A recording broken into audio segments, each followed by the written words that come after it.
Okay, so we're talking about foreign policy today. I know it's a fun topic, right? So, obviously, you all have been talking about elections and some of the debates. You all had your own election in here.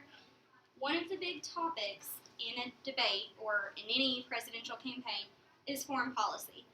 And so it's a big deal. Basically, this is a group of policies that made up of all the actions and stands that a nation takes in every aspect of its relationship with other countries. So anything that a nation's government says and everything it does in world affairs, that's a simple definition. So I'll give y'all just a minute to write this down. Like I said, if I move too fast, don't worry about it.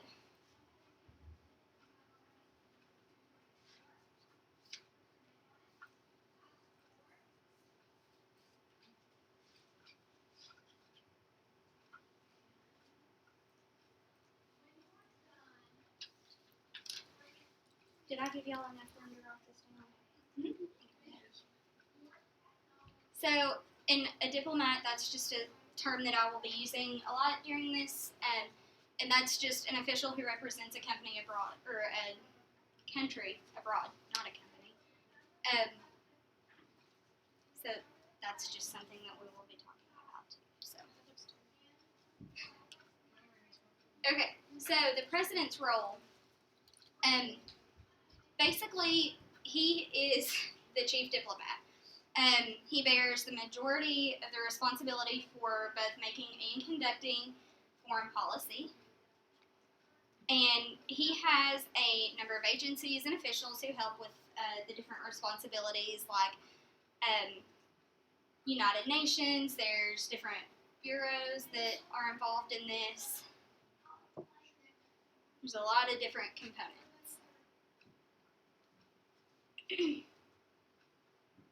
So, by his side, he has the State Department and Secretary of State. So, the State Department is headed by the Secretary of State, which is John Kerry. And the State Department has four major goals. They focus on protecting America, promoting American values, and advancing democracy, and supporting diplomatic officials. So, protecting America, obviously, they want to maintain and strengthen diplomatic ties with other nations. They manage domestic and international travel and trade policies, and maintain global security or stability. Promoting American values, that just means they are using government-supported or and other media to provide information on American values to other people. And they support cultural exchange programs. And advanced democracy, which they support newly established democracies and promote fair voting practices and just legal systems. And they monitor human rights issues all around the world. And then they support diplomatic officials. It's as simple as that. They send diplomats abroad to implement foreign policy, American foreign policy, and that's, exactly what it says. They support their diplomats they have overseas.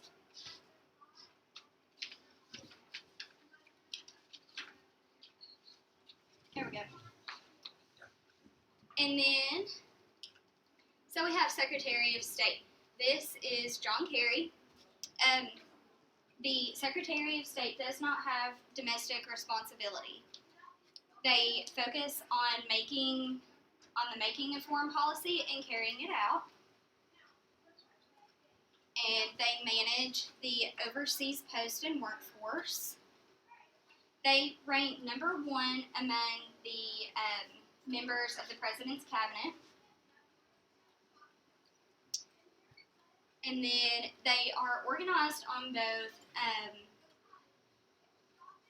geographic and functional lines. So they have a Bureau of African Affairs and a Bureau of Near Eastern Affairs that deal with matters involving that certain region of the world.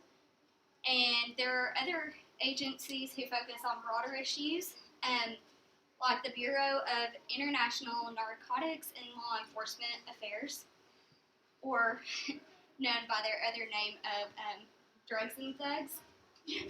So that's interesting. And then the Bureau of Consular Affairs, which house the Office of Passport Services and Visa Services. Am I going too fast or am I good? You're good. Is all of this making sense? Do you all have any questions so far? No? Okay.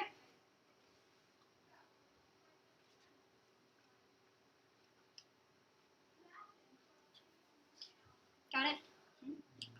Okay. So then we have overseas representatives. So under international law, every nation has the right of legation, which means the right to send and receive diplomatic representatives. So that's sending a diplomat to Africa and then, or to, say, Egypt. And then they will send one here as well. And then international law is just rules and principles that guide sovereign nations in their dealings with one another, in their treatment of foreign nationals, and of both private people and groups.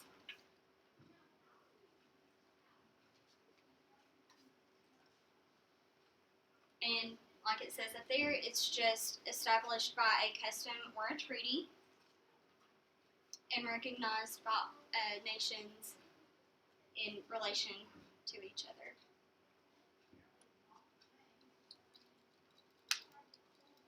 So then we have ambassadors. So we've all heard about ambassadors. For the purpose of this conversation, we are talking about ambassadors representing our country. There are ambassadors of different companies. You all might have an ambassador of your school, of your grade, of this particular classroom. It's just an accredited diplomat sent by a country as its official representative for foreign policy. It's typically appointed by the president, and many are appointed due to their support, financial and otherwise, of the president's election to office. And they will be located in the capital of each of the 180 nations that the United States recognize.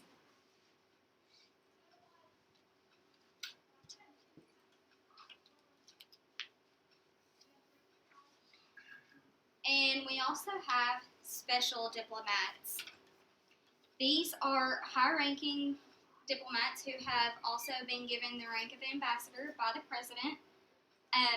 This would be like the U.S. representative to the United Nations.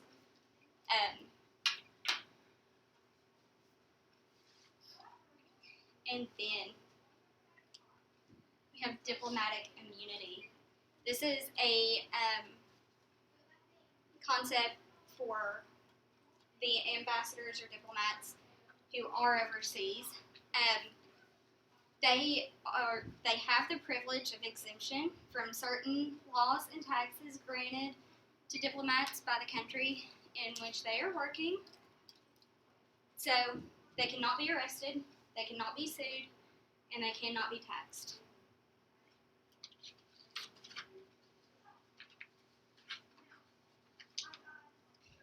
Along with that, embassies cannot be entered or searched without their consent. All official communications and other properties are protected. And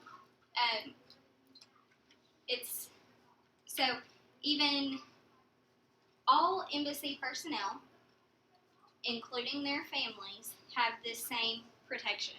They are all under diplomatic immunity.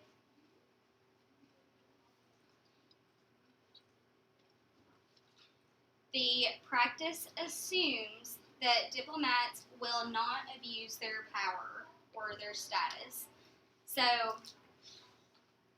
basically, if you were put in this position, you are being trusted and to not break the laws of that country that you were in.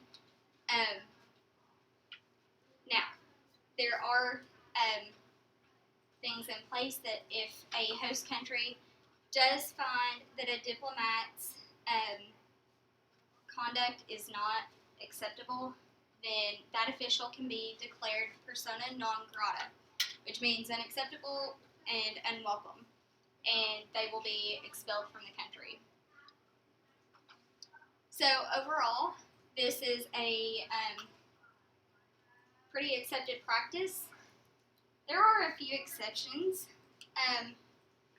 like the Iran hostage crisis. So basically what happened was there was a riot outside of the U.S. Embassy in Iran, and Iranian students basically breached the security of the embassy and took 66 hostages. And these hostages were held for 444 days. They were not shot at, they were not injured, they were talked down to, and they were blindfolded. They were not allowed to read, and they were not allowed to speak. These were generally used when they were going on camera to film something, to send a message. And the interesting thing is, they were released just hours after Ronald Reagan had given his inaugural address. So, I don't know if any of you all have seen the movie Argo. Have any of y'all seen it? I loved the movie. I thought it was really interesting. It's about this situation. 6 of the employees in the U.S. Embassy managed to escape and made it to the Canadian Embassy, where they were held safe, and then there were